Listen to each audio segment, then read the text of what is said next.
भवसागर दावा नल है, नरकाग्नि है, देह धरना, ये नरक में पड़ना, नरक की आग में पड़ना। इस दावा नल के दुख से कैसे छुटकारा होगा? ये भवसागर का जो दावा नल है, इसका कारण क्या है? स्वामी शंकराचार्य ने विवेक चूड़ामणि में शिष्य की तरफ से कहलवाया है कि भगवान मैं संसार में पतित हूँ, जल रहा हूँ, मुझे बचाइए। सद्गुरु की शरण छोड़ करके और मैं कोई आधार नहीं देखता हूँ। बड़े अच्छे अच्छे शब्दों में कहा। गुरु कहते हैं माँ भयष्ट विद्वंस, अय विद्वान तुम भय मत कर, नास्ते पाया, तेरा अपाय नहीं है, विनाश नहीं, घबरा मत। इस दुख से मुक्त होने के लिए उपाय है। जिस रास्ते से पहले के यति लोग पार भये हैं, वही रास्ता मैं तेरे को बताता हूँ।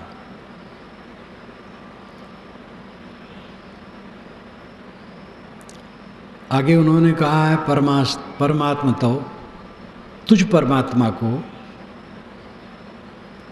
अज्ञान से भव व्याधि प्राप्त हुई है। आत्मा अनात्मा के विवेक कर देने पर समूल से वो नष्ट हो जाएगा। अपने अपने ढंग से सभी संतों ने कहा है, बुद्ध ने कहा, कबीर ने कहा, उपनिषदों में कहा, तरीके अपने अपने, लेकिन बात एक है। अनात्मा में हमारा मोह, मोह का कारण अज्ञान, न समझना, अपने को और पर को न समझने से पर में मोह होता है। अपने और पर को ठीक से समझ लेने पर मोह मिट जाता है, अहंकार मिट जाता है और दुख खत्म हो जाता है। इस समझना ही बहुत मुश्किल है। जितने परमार्थ परायण कहे जाते हैं वो कितने लोग समझते हैं?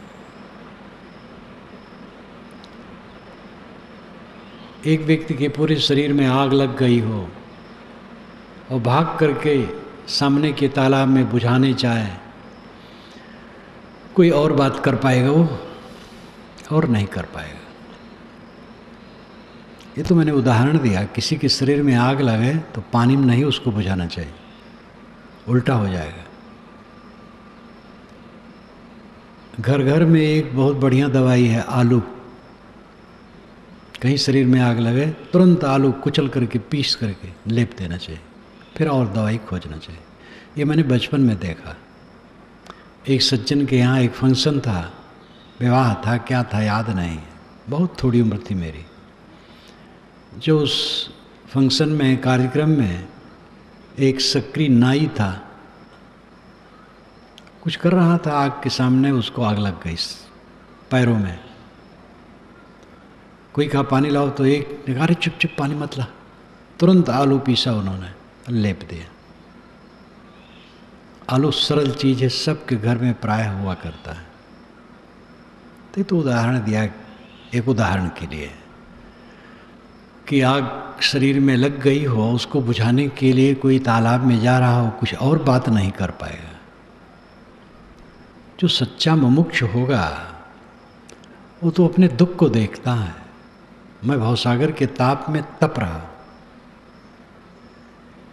ईर्षा, द्वेष, गुटबंदी और बवंडर, बकवास, कलह कैसे वो कर सकता है? सोच भी नहीं सकता। तो कितने में मुमुक्षु हैं वो अपना अपना जाने। जो मुमुक्ष होगा वो गंभीर होगा, शांत होगा, उसे फुर्सत नहीं है अपने दुख से मुक्त होने के काम से। किसी को देखा त्रुटि, अपना बल चला, समझा दिया, नहीं बल चला, दूसरे से कह दिया कि इनका सुधार हो जाए, अच्छा है, हो जाए, ना हो जाए, ना हो जाए, हो जाने। वो अपना काम करता है। वेश में आए हुए लोगों में कितने लोग हैं जो सच्चे मुमुक्षु। सच्चे मुमुक्ष की वाणी, रहनी बिल्कुल अलग होती है। गृहस्थों में तो कच्चे पक्के हैं ही, जो कपड़े में है साधु के, वे कितने हैं जो सही मुमुक्षु। सही मोक्ष तो सदैव अपने ताप को देखता है। जग दुख देखब कठिन है और सहज सब बात। हमारा संबंध केवल हमसे है। यत्र नान्यत् पश्यत नान्यत् शृणोत नान्यत् विजानाति स भूमा। जहाँ पर दूसरे को नहीं देखा जाता, दूसरे को नहीं सुना जाता, दूसरे को नहीं जाना जाता, वो भूमा है। और जो देखा सुना जाना जाता वो अल्प है, तो नाशवान है। जहाँ तक हम सोचते हैं वो अल्प को सोचते हैं। न सोचना ये भूमा के लिए है, अनंत के लिए। मोक्ष प्रपंच शून्य और हेतु रहित है, उसमें प्रपंच नहीं है, तत्व सारदी नाही। कबीर देव ने कहा उसमें काल काल परने नहीं, तहाँ संत बिरले चाहें। तो कहने में लगता कोई अलग जगह है, अलग नहीं है। तत्व प्रकृति ऋतुएं काल अकाल जगत प्रपंच आत्मा में नहीं है। प्रपंच शून्य मोक्ष है और कारण शून्य है। मोक्ष का कारण नहीं होता। मोक्ष का कारण होगा तो मोक्ष स्वयं कार्य हो जाएगा और कार्य नाशवान होता है, मोक्ष नाशवान नहीं। तथागत बुद्ध ने भी कहा है। धम्म पदम समय समय से साधकों को पढ़ना चाहिए। कारण शून्य मोक्ष है। निर्वाण को तथागत ने अनंत माना है, अजर अमर माना है। मोक्ष का कारण होगा तो मोक्ष कार्य हो जाएगा, कार्य हो जाएगा वो नाशवान हो जाएगा। अविद्या की निवृत्ति से मोक्ष है। चावल पकाने से भात है तो भात मिट जाएगा। लेकिन कोई वस्तु है और उसके ऊपर ढक्कन पड़ गया तो ढक्कन को हटा दिया, वस्तु उजागर है। तो जो वस्तु है किसी कारण से नहीं है, वस्तु है, दिख नहीं रही थी क्योंकि आवरण था, आवरण हटा दिया, वस्तु दिखने लगी। ऐसे अपना अस्तित्व और मोक्ष निर्बाध है, लेकिन उस पर आवरण था अज्ञान का, पर्दा हट गया, उद्घाटित हो गया। तो कार्य नहीं हुआ, अनावरण हुआ उसका। मोक्ष का कोई हेतु नहीं है, वो हेतु रहित है, कारण रहित है। वेदांत, कबीरवाणी, बुद्धवाणी, महावीरवाणी, सबके विचार इस पर एक मत है और वो प्रपंच शून्य है। सगुण उपासकों ने सालोक के समीप सारूप सायुज मुक्तियां मानी, वो बच्चों खिलौना है। कोई आकाश में लोक है, दिव्य लोक है, वहाँ सब भोग दिव्य हैं, वहाँ भगवान बैठा है दिव्य। जो उपासना करेगा भगवान की उसी नगरी में जाके बसेगा, खूब बढ़िया आनंद भोगेगा।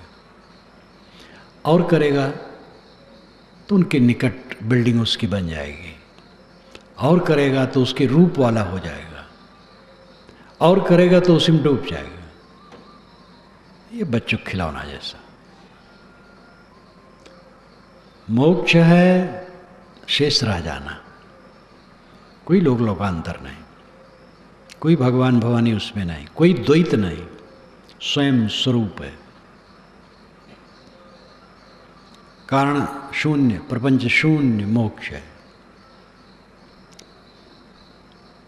और ये जो ताप है वहीं शांत होगा। समय भागा जा रहा है, बहुत थोड़ा है। प्रमाद है जो साधक साधना में नहीं रहते हैं, प्रमाद में जीते हैं। हमारे अहंकार के कारण ये खड़ा है बंधन। हमें अपने अहंकार को गला देना है, बंधन समाप्त हो जाएगा। केवल हंत छुड़ाओ, प्राप्त जीव इच्छा नहीं, केवल हंत छुड़ाओ। हमारे ऊपर जो सुख और दुख के भोग आते हैं वो हमारे कर्मों के फल हैं, उसमें किसी का दोष नहीं। विवेकवान ये भी मानता है मेरी अगर किसी ने निंदा की है तो उसका दोष नहीं, मेरा कर्म फल भोग है। किसी ने मार दिया है तो मेरा कर्म फल भोग है। जो कुछ मेरे ऊपर बीतता है सब मेरा कर्म फल भोग है। और जिसने निंदा की है उसको अपना फल है, वो जाने। लेकिन हमारे ऊपर जो बीतता है वो हमारे कर्मों का फल है। अगर फिर से देह नहीं धरना है तो अब देह का अहंकार न करना चाहिए, और इसकी पूजा और निंदा करने वालों से मोह और वैर न करना चाहिए, और सदैव अपने को देखना चाहिए ग्लान पूर्वक। अपने अहंकार को मारो, अपने जहर को मारो, यही रास्ता है। जहाँ उद्वेग हुआ गड़बड़ हो गया, फिर खो गए, फिर नया कर्म बनने लगा। अपने में उद्वेगित हुए, दूसरे के लिए उद्वेगित हुए, कहीं के लिए उद्वेगित हुए, तो फिर कर्म बंधन बनने लगा। जीवन मुक्ति और विदेह मुक्ति जो समझ पाए, समझने वाले भी कितने होते हैं। हमने वेशधारियों को देखा, समझने वाले नहीं हैं उसमें। समझने वाले भी हैं तो करने वाले नहीं, एकदम पूरा बदहवास। किस लिए आए और क्या कर रहे हैं? तो जब रोज देखा इस बात को तब समझ में आएगा, तब ठहराव होगा। बड़ा भयंकर पर्दा अविवेक और अविद्या है। अहंकार में तो सब जल रहे हैं, सब जीव। हम जल रहे हैं, सब जल रहे हैं, सब तेंधारी अहंकार में जल रहे हैं। अहंकार की अगिन में दहत सकल संसार, तैसे बाँचे संत जन केवल शांति आधार। सबही मदमाते कोई न जाग, संगहि चोर घर मुसन लाग। साहब तो नाम ले लेके कह देते हैं, सबही मदमाते कोई न जाग, कोई जगह ही नहीं। अंधभूतो एवं लोको तनुकेत विपश्यत, तथागत कहते हैं ये सारा संसार अंधभूत। अंधभूत नाम अंधत्व को प्राप्त। भूत कहते हैं जड़ तत्वों को, भूत कहते हैं देहधारी प्राणियों को, भूत कहते हैं बीते हुए समय को, भूत कहते हैं काल्पनिक भूत प्रेतों को, भूत कहते हैं सत्य को, और भूत कहते हैं तादात्मता को। सत्य भूत, सत्य में तादात्म एकता। अयम लोको, यह लोग अंधभूतो, अंध में तादात्म है इसका। ये सारा संसार अंधा है। तनुकेत विपश्यति, तनुकेत थोड़े लोग हैं जिनको दिखाई देता है। तथागत को जब शांति मिली और उनको बोध हो गया कि दुख है, दुख का कारण है, दुख की निवृत्ति है और उसका साधन है। दुख शरीर धरना, मन से पीड़ित रहना, तन से पीड़ित रहना, जन्म मरण में बहना, ये दुख है। इसका कारण है अज्ञान, मोह, तृष्णा। इसका त्याग हो सकता है, त्याग के लिए साधन है सम्यक संयम, अपने को समेट लेना। जब उनको संतोष हो गया तो सोचे मैं दूसरों को ये बात बताऊं, तो उनको हुआ कौन सुनता है, कौन जानता है, कौन ध्यान देगा। तो फिर सोचे कि मैं जैसे हूँ कोई तो होगा। अच्छा, अपने पूर्व गुरुओं को समझाऊं। आलार कालाम उद्दत रामपुत। आलार कालाम ये सांख्यवादी थे और उद्दत रामपुत ये वैशेषिकवादी थे। दोनों के पास में रह करके उन्होंने सीखा समझा था। तो कहीं इन गुरुओं को समझाऊं कि महाराज इस पर ध्यान दीजिए, कुछ चले। तो बीच में रास्ते में सुने को दोनों मर गए।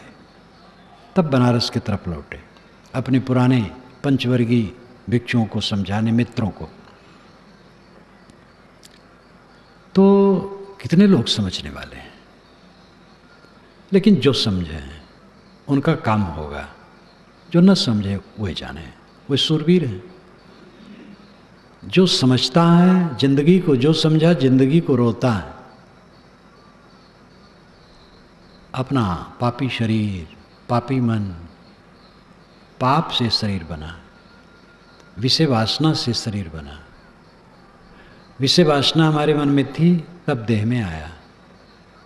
जिन माँ बाप के संयोग से शरीर बना वही विषय वासनात्मक है। तो निमित्त कारण, उपादान कारण वासनामय है।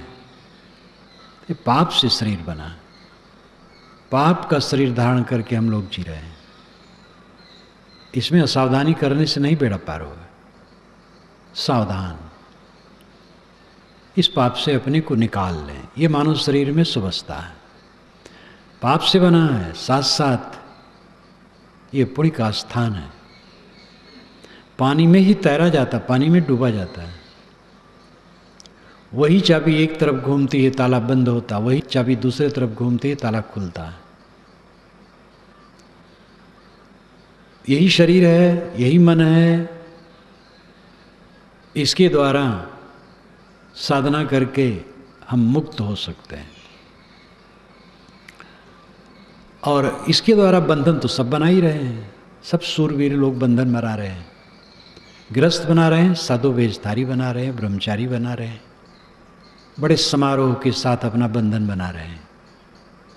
बिरले बिरले हैं जो इसको समझते हैं और अपने बंधन को काटते हैं। हमारे ऊपर जो कुछ आता है हमारे कर्मों का फल है। साधक इतना ध्यान दे करके सब सहता है। और जहाँ अहंकार जगह तो फिर नया कर्म बनेगा, तो फिर आगे के लिए बहुत शुरू हो जाएगा। जहाँ हमारे मन में अहंकार आया तो अहंकार युक्त वाणी निकलेगी और अहंकार युक्त कर्म हो गए, फिर मुझे वो बांध देंगे। ज्यों सोना ललनी गयो कीट कुसारी माज, ऐसे गतिया जीव की भई दिवस ते सांझ। हम अपने ही कोसा में उलझ करके जलते और मरते हैं। हमारा जो भवताप है, ये भवताप शांत होने वाला है। पहले तो बोध हो। किसी भी मुमुक्ष को चाहिए कि वह ऐसे बोधवान रहनी संपन्न सद्गुरु की शरण में जाए जहाँ पूरा संतोष हो।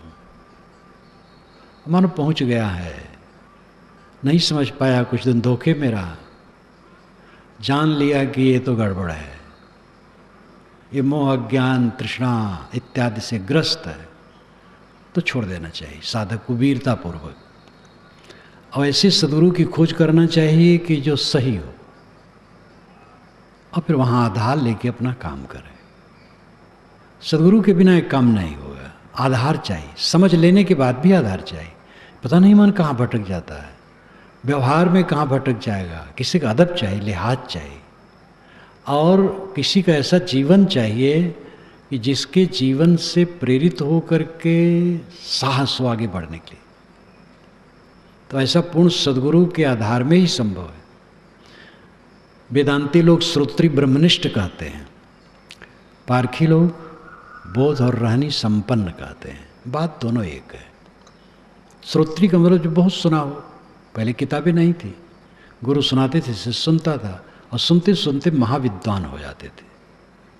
यहाँ स्वामी शंकर ने माँ भयष्ट विद्वन कहा, अविद्वान भयभीत मत हो। मुमुक्ष को कहा, शिष्य को कहा। विद्वान क्यों कहा? इसलिए विद्वान कहा जो भवताप को देख ले, उससे बड़ा विद्वान कोई होता है? बड़े बड़े विद्वान हैं, वासना में बहते हैं, बिलबिलाते हैं, बिलबिला के मरते हैं।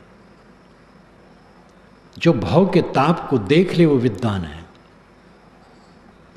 वह साधक जब गुरु के पास पहुंचा, क्लांत हो करके कहा, भगवान मैं पतित हूं संसार में, दावा अग्नि में जल रहा हूं, मुझे बचाइए। आपके अलावा कोई शरण नहीं दिखता।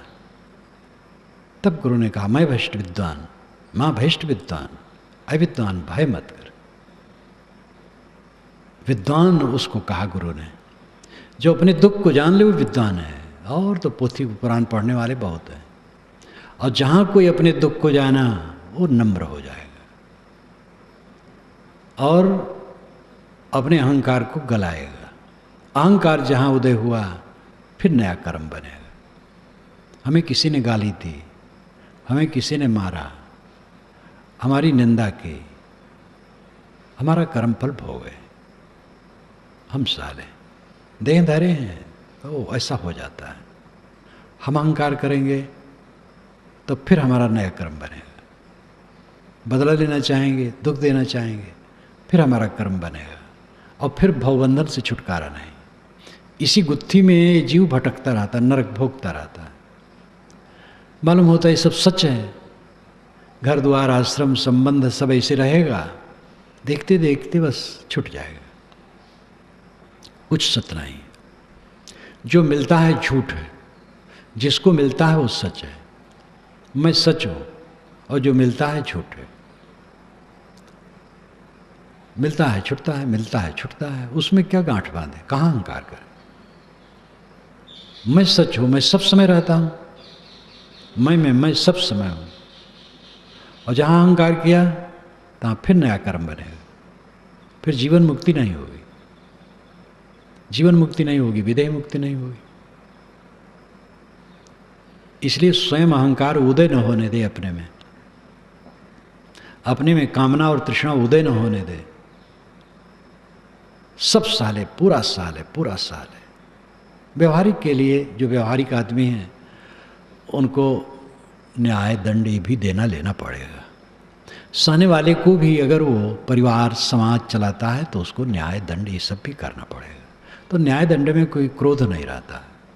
जज जब फांसी की भी सजा देता है तो उसके लिए बैर नहीं रहता है। दंड वैसा बुराई किया रहता है इसलिए दंड देता है।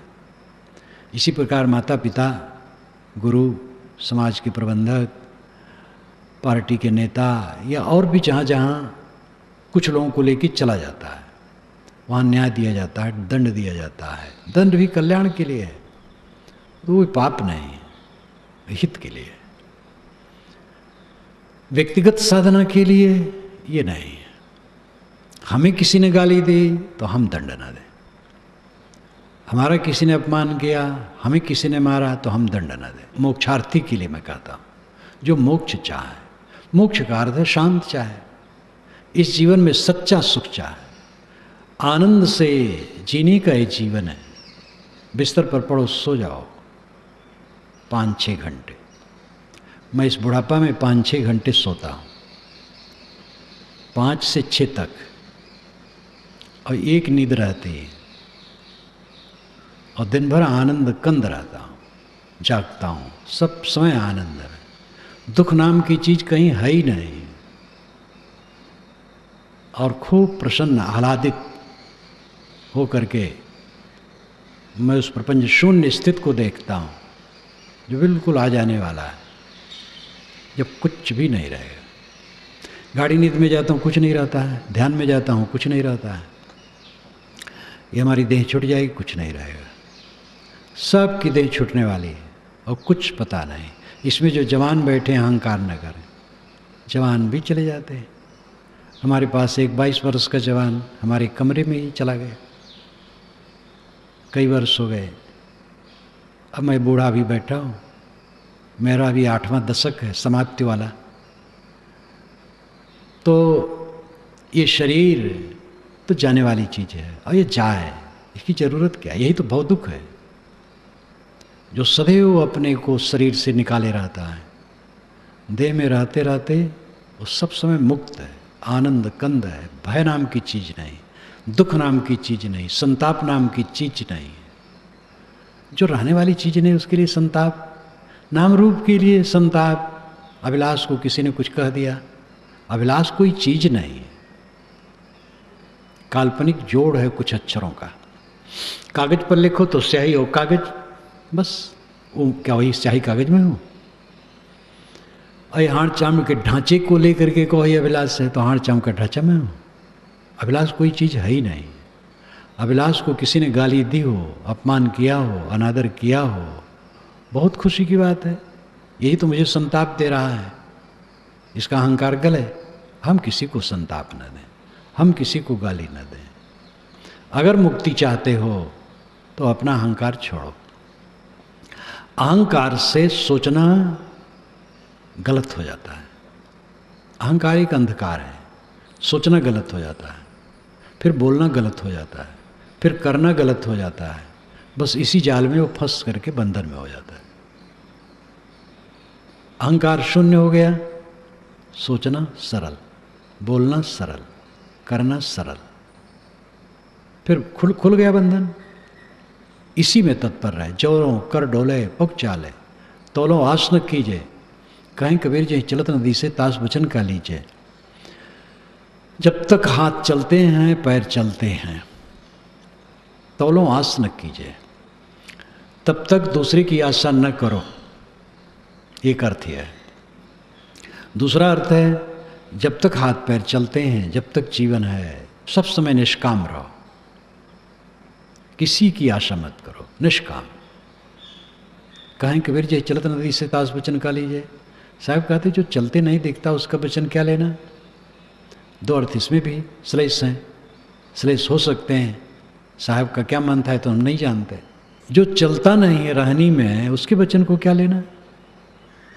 लेकिन गुणग्राह्य दृष्टि से उसके भी वचन को लिया जा सकता है। शराबी भी कहे शराब पीना दुख है, तो प्रेरणा तो हमें लेना चाहिए, हमें बचे रहना चाहिए। लेकिन ज़्यादातर ये होता है भाई जो रहनी संपन्न है उसकी बात प्रभाव पड़ती है और उससे कल्याण होता है।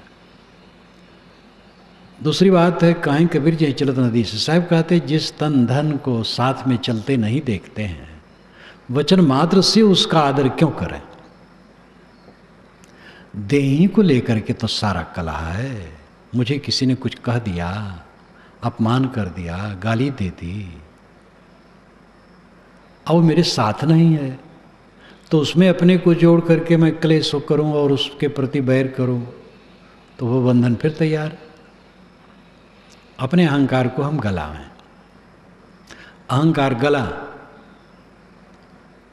मन सरल हुआ, वाणी सरल हुई, कर्म सरल हुए, बंधन खुल गया।